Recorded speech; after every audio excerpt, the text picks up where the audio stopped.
নমস্কার বন্ধুরা, Sreemoyee astrological tips চ্যানেলে তোমাদের সকলকে স্বাগত জানাচ্ছি। হস্তরেখা বিচারে বুধ রেখা নিয়ে আজকে তোমাদের কাছে কিছু কথা তুলে ধরব। অনেকেই বুধ রেখাকে স্বাস্থ্যরেখা বলে জেনে থাকে।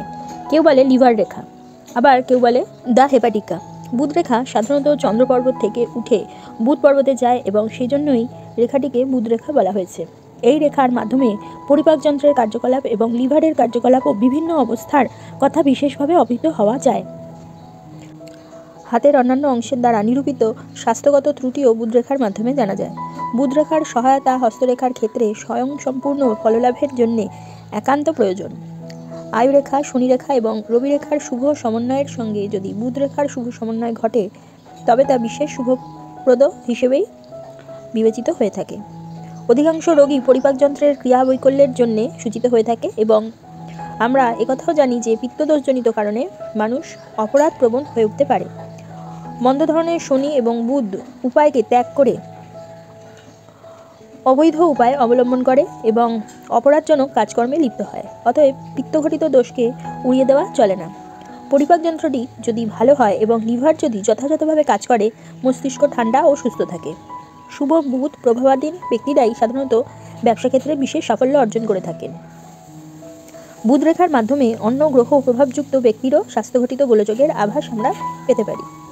যেক্ষেত্রে শিরোরেখাটি ত্রুটিযুক্ত, বুধরেখা সেক্ষেত্রে বিশেষ সহায়ক রূপে দেখা যেতে পারে, কারণ পরিপাকযন্ত্র ও লিভারের দ্বারা আমাদের মস্তিষ্ক বিশেষভাবে প্রভাবিত হয়ে থাকে।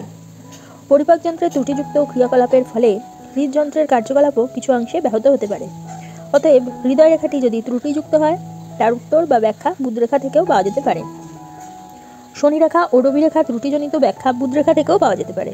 অতএব কোনো ব্যক্তির ভবিষ্যৎ সম্বন্ধে বলতে গেলে বুধরেখার যথাযথ বিচার করা প্রয়োজন।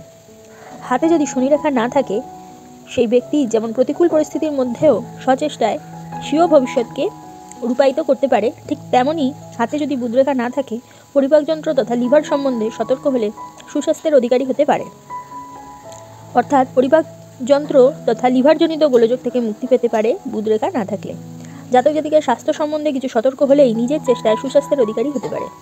যে সকল হাতে বুধরেখা থাকে না, সেই সকল হাতে সাধারণত অধিক সংখ্যক রেখা দেখা যায় না এবং হাতে অল্প সংখ্যক রেখা থাকায় জাতক জাতিকা অপেক্ষাকৃত কম নার্ভাস হয়। নার্ভাসনেসের জন্যে লিভার ঘটিত গোলযোগ সূচিত হয়ে থাকে। ব্যক্তিটি যত কম নার্ভাস হবে তার লিভারের কাজও তত যথাযথ হবে। অতএব বুধরেখা হাতে যদি না থাকে তবে ওই জাতককে পরিপাকযন্ত্র তথা লিভার ঘটিত গোলযোগে তেমন ভুগতে হয় না এবং পরিপাকযন্ত্র তথা লিভার ঘটিত গোলযোগ দেখা দিলেও তা সহজেই নিয়ন্ত্রণ করা সম্ভবপর হয়। তাই অনেকেই বলেছেন হাতে বুধরেখা না থাকাই ভালো। চুলের মতো সরু স্বাস্থ্যরেখা মানসিক ও স্নায়বিক ব্যাধি নির্দেশ করে। স্বাস্থ্য ভালো থাকে না, মনও সর্বদা বিষণ্ণ থাকে। সরু স্বাস্থ্যের জন্যে তিনি জীবনে শারীরিক শান্তি পাবেন না। সবসময় খিটখিটে মেজাজ, কাজে বাধা, ব্যবসায় উৎসাহ নিয়ে শুরু করে তারপর হতাশায় ভরা জীবন, নানা বাধা বিপত্তি প্রভৃতি লেগে থাকে। যদি স্বাস্থ্যরেখা স্পষ্ট, গভীর ও অশুভ চিহ্নাদি বর্জিত থাকে, সোজা হাতের নিচের দিকে নেমে যায় এবং আয়ুরেখা স্পর্শ না করে, তাহলে জাতক নিরোগ ও স্বাস্থ্যবান হয়। কেবলমাত্র এই ধরনের স্বাস্থ্যরেখা যদি থাকে তাহলে তার স্বাস্থ্যের দিক থেকে মঙ্গলজনক হয়। এদের ব্যবসা বাণিজ্যও মন আকৃষ্ট হয়।